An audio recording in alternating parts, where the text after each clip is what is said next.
6 months ago, tonight, this is after 84-year-old Nancy Guthrie disappeared from her Tucson area home. The Pima County Sheriff's Office has finally released the alleged ransom notes that were supposedly sent by these alleged kidnappers. Now, as you may know, these notes have been the source of more than a little controversy in the months since Today Show host Savannah Guthrie's mother vanished, mostly because we still don't know if they're real. And though the cops still won't verify their authenticity because of something that I'm going to get into in just a little bit, it is important to read them in full. So here we go. The first alleged note that was apparently sent on February 2nd says this. Hello, Savannah.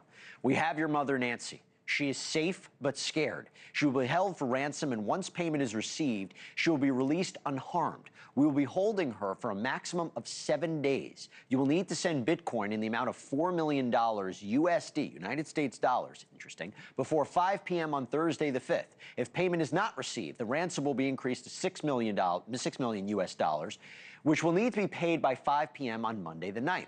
Once payment is received to the Bitcoin address below, she will be released within 12 hours of deposit to a safe drop-off location back in Tucson. If payment is not received by the last deadline on Monday the 9th at 5 p.m., she will be killed. Your mother is aware of this, and her life is in your hands. It is in the best interest of everyone to have this completed as soon as possible. You will not be able to contact me from here on out. There will be no negotiation. Do not play games. Law enforcement will not be able to help you. She had a white smartwatch on the floor of the foot of her bed, and the white floodlight in backyard was destroyed.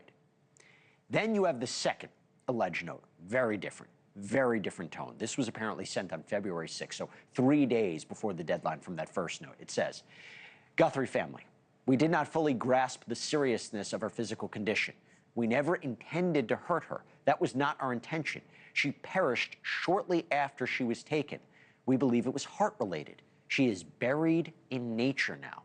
Nothing you could have done could have changed the outcome. We want your family to know this and hope you all can find peace. We are truly sorry.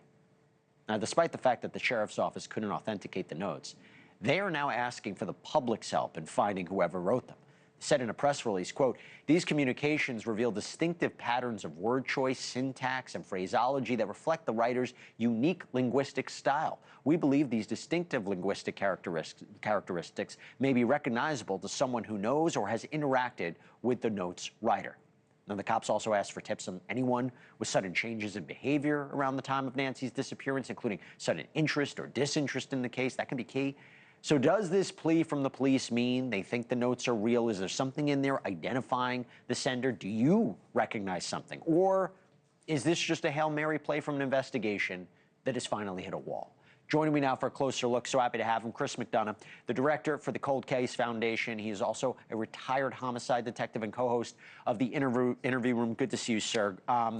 You tell me, why would they release this now? Why not release it earlier on? Well, that's a great question, Jesse, but I think obviously what they're trying to do is find a legitimate connection and relationship to the notes and to the suspect at large.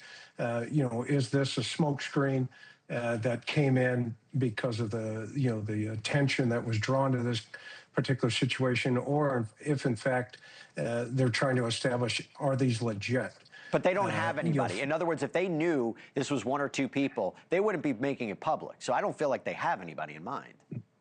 Yeah, no, I concur 1,000%. And what's interesting is the structure of the particular notes as a whole. I mean, I've been hammering it all day on some things, and I kind of want to point a couple of things out to you. Please. First of all, note number one, Nancy is mentioned just one time in this whole entire conversation between note number one and note number two. And the reason that's important is the following. The word we in the very first paragraph there is mentioned 2 times. We have, we will. Okay? The word she is mentioned 6 times. She is safe. She will be held. She will be released. She will be released again. She will be killed. Now, the other really interesting thing is the word received is mentioned 4 times. Is received, Right. Not received is received. And one of those received is spelled incorrectly down there where if payment is not received. So it's almost like the note writer was into a rush. Now, if we go down to the bottom and we see the word she again for this last part about there's a white smartwatch on the floor. My first question was, does that smartwatch have DNA on it from the suspect? Because we don't know if, in fact, this is true that there's a smartwatch on the floor. But did the suspect place it there? And if so, maybe that's some look, of the the big DNA. question is, would only somebody who took her or was part of the investigation know that detail? So when I'm looking at these notes, and you raise a good point, they are distinctive. They are bizarre. Yeah. Big question I've heard today is it from AI or did a person write it? And it's phrased so weird, USD, US dollars. It's like, is that person from here or is there an international connection? Yeah, that's a great question because, you know, AI certainly could be in play. But when you do that comparative analysis against note number 2, let's take a look at that one as a whole. The Guthrie family is now addressed. Why the sudden shift away from Savannah? You know, now we're going back to the Guthrie family. And here's what's really stark that jumps out. The word we again. The word we jumps at 5 times in the second note. We did. We never. We believe. What does that tell you? What does that tell you?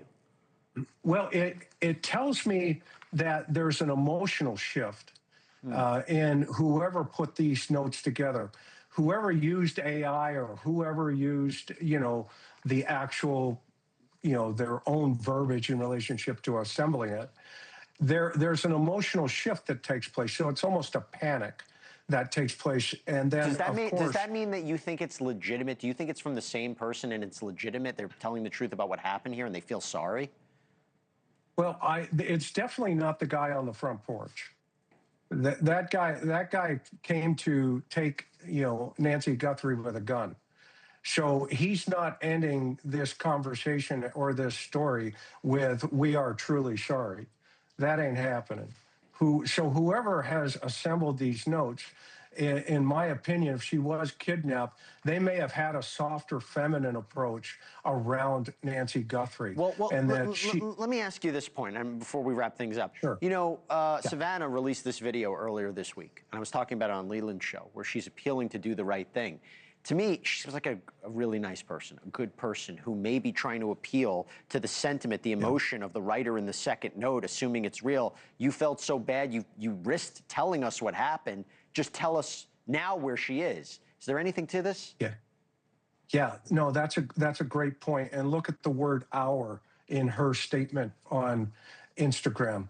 Our mom, our family, our situation, our part.